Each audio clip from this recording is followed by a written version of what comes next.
ओम नमो भगवते वासुदेवाय। नमस्कार दोस्तों, स्वागत है आप सभी का हमारे चैनल भक्ति ज्ञान में। दोस्तों, आज मैं आपको पौष शुक्ला एकादशी पुत्रदा एकादशी की व्रत कथा सुना रहा हूँ। धर्मराज युधिष्ठिर ने पूछा, हे भगवान, आपने सफला एकादशी का महत्तम विधिवत बतलाकर बड़ी कृपा की। अब कृपा करके पौष शुक्ला एकादशी का क्या नाम है, उसकी विधि क्या है और कौन से देवता की पूजा की जाती है, मुझसे कहिए। तब श्री कृष्ण बोले, हे राजन, इस एकादशी का नाम पुत्रदा एकादशी है। इसमें श्री नारायण भगवान की पूजा की जाती है। इस चर और अचर संसार में पुत्रदा एकादशी के व्रत के समान कोई और दूसरा व्रत नहीं है। इसके पुण्य से मनुष्य तपस्वी, विद्वान और लक्ष्मीवान होता है। इसकी मैं एक कथा सुनाता हूँ, तुम ध्यान पूर्वक सुनो। भद्रावती नगरी में सुकेतुमान नाम का एक राजा राज्य करता था।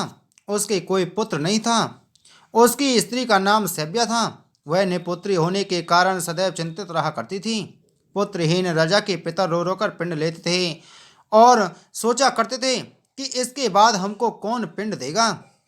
राजा के पुत्र न होने के कारण बंधु बांधव, धन, हाथी, घोड़े, राज तथा मंत्री, इन सब में से किसी चीज से भी संतुष्ट नहीं था। वह सदैव यही विचार करता था कि मेरे मरने के बाद मुझको कौन पिंड दान देगा।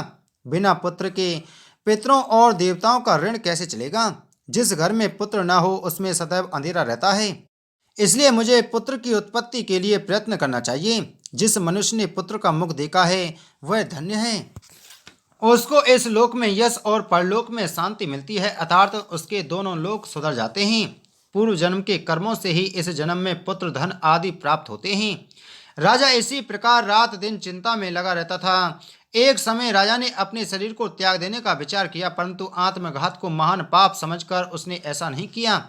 एक दिन राजा ऐसा ही विचार करता हुआ अपने घोड़े पर चढ़कर वन को चल दिया और पक्षियों व वृक्षों को देखने लगा।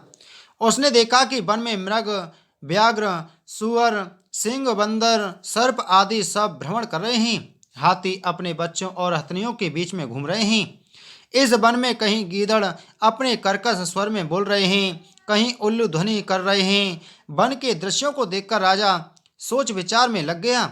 इसी प्रकार उसको दोपहर हो गई। वह विचारने लगा कि मैंने कई एक यज्ञ किए, ब्राह्मणों को सुंदर भोजन से तृप्त किया, फिर भी यह दुख मुझे क्यों प्राप्त हुआ। प्यास के मारे अत्यंत दुखी राजा पानी की तलाश में इधर उधर फिरने लगा। थोड़ी दूर पर राजा ने एक सरोवर देखा। उस सरोवर में कमल खिल रहे थे तथा सारस, हंस, मगरमच्छ आदि विहार कर रहे थे। सरोवर के चारों तरफ मुनियों के आश्रम थे। उस समय राजा के दाहिने अंग फड़कने लगे। राजा शुभ शकुन समझकर घोड़े से उतर के मुनियों को दंडवत करके उनके सामने बैठ गया। राजा को देखकर मुनि ने कहा कि हे राजन, हम तुमसे अत्यंत प्रसन्न हैं। तुम इस जगह पर कैसे आए सो कहो। इस पर राजा ने उनसे पूछा, हे मुनीश्वरों, आप कौन हैं और किस लिए यहाँ आए हैं, सो कहो। मुनि बोले, हे राजन, आज पुत्र की इच्छा करने वालों को उत्तम संतान देने वाली पुत्रदा एकादशी है। हम लोग विश्वदेव हैं और इस सरोवर पर स्नान करने आए हैं।